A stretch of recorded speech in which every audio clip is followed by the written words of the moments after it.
आप सभी को हमारा सादर जय जिनेंद्र प्रणाम।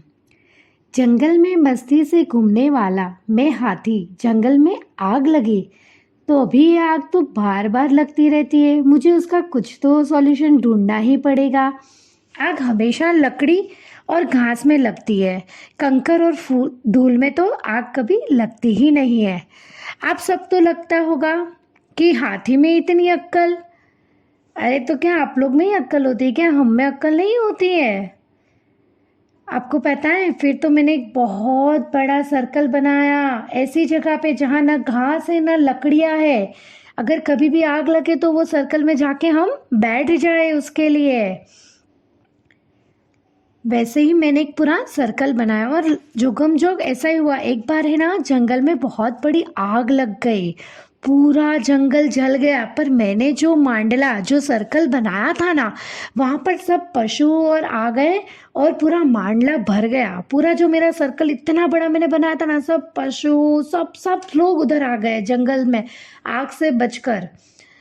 अभी मैं खड़ा, मेरे नीचे इतने सारे हिरन खड़ा है, फिर बाद में रैबिट खड़ा है, सब सब इतने बाप रे गिचोगिच भर गया कि पूछो मत। तो मुझे ना थोड़ी सी खुजली आई। खुजली करने के लिए ना मैंने एक मेरा पैर ऊपर किया। जैसे ही मैंने मेरा पैर ऊपर किया ना, तो वहाँ पर रैबिट ससला आके खड़ा रह गया। उसको देखकर लगा कि अगर पैर नीचे रख दूंगा तो ये मर जाएगा अभी। तो मैंने वही टाइम पे, अगर मेरी जगह आप लोग होते तो आप लोग क्या करते? धक्का मुक्की करते तो अपनी जगह बना ही लेते थे। पर मैं आप लोग के जैसा नहीं हूँ। मैंने 2.5 डेज तक, 2.5 दिन तक मेरा पैर एज इट इज़ ऊपर रखा। क्या सोचकर? अगर पैर नीचे रखूंगा तो रैबिट मर जाएगा। जैसे ही आग शांत हो गई, सब पशु पक्षी सब अपनी अपनी जगह पर चले गए। मैं पैर सीधा करने के चक्कर में सीधा करने गया, वही चक्कर में सीधा नीचे गिर गया और वहीं पे मेरी मृत्यु हो गई। आप होते तो सोचते दया की माँ को डाकण खाती है। वैसा है ना कि दया करने गया और बुरा हो गया, लेकिन मेरा वैसा स्वभाव नहीं था। मैंने तो अच्छा ही करने का सोचा है। पर मेरे अच्छे कर्मों ने मुझे हाथी से राजकुमार बना दिया। वीर प्रभु के परम उपासक, श्रेणिक राजा और धारिणी रानी का मैं पुत्र बना।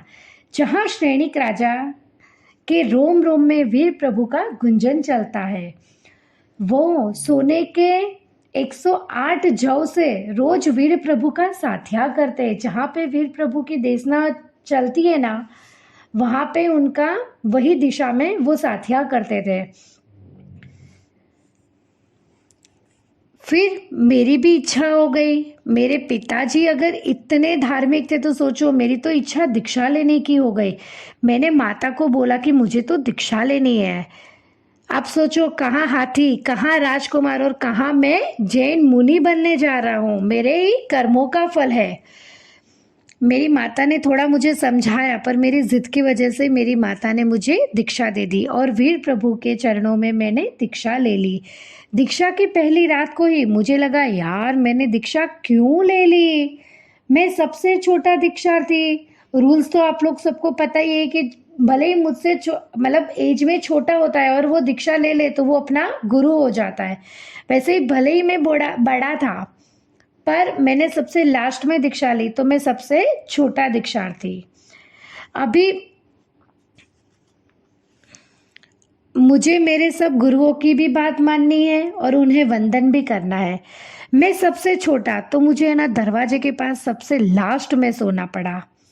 और सब लघु शंका के लिए आते जाते थे तो मुझे संथारे पे पूरा मिट्टी वाले पैर लगते थे। मेरा संथारा पूरा गंदा हो गया। कहाँ पे मैं सॉफ्ट सॉफ्ट गादी पे सोता था और कहाँ पे देखो आज मेरी हालत। मेरी पूरी लाइफ ही चेंज हो गई। तो रातों रात मैंने सोचा, अरे यार मैं ऐसे तो मैं अपनी लाइफ कैसे बिताऊंगा। सुबह उठ के ही बोल दूंगा वीर प्रभु को कि ये लो आपका रजोहरण और मैं जा रहा हूँ संसार में। पर ये क्या, वीर प्रभु तो सर्वज्ञ थे, उन्हें तो सब ज्ञान था। बस उन्होंने एक रात में कंटाल गया, इतना ही मुझे बोला। फिर मुझे मेरा पूर्व भाव के बारे में बताया कि तूने एक पैर ऊपर रखने से तू हाथी से मेघ राजा बना और तूने दीक्षा जीवन। थोड़ी सी तकलीफ तो तुझे सहन करनी ही पड़ेगी। अगर तुझे भवो भव की जंजाल से छूटना है तो तुझे कहीं ना कहीं प्रभु भक्ति में लीन होना ही पड़ेगा।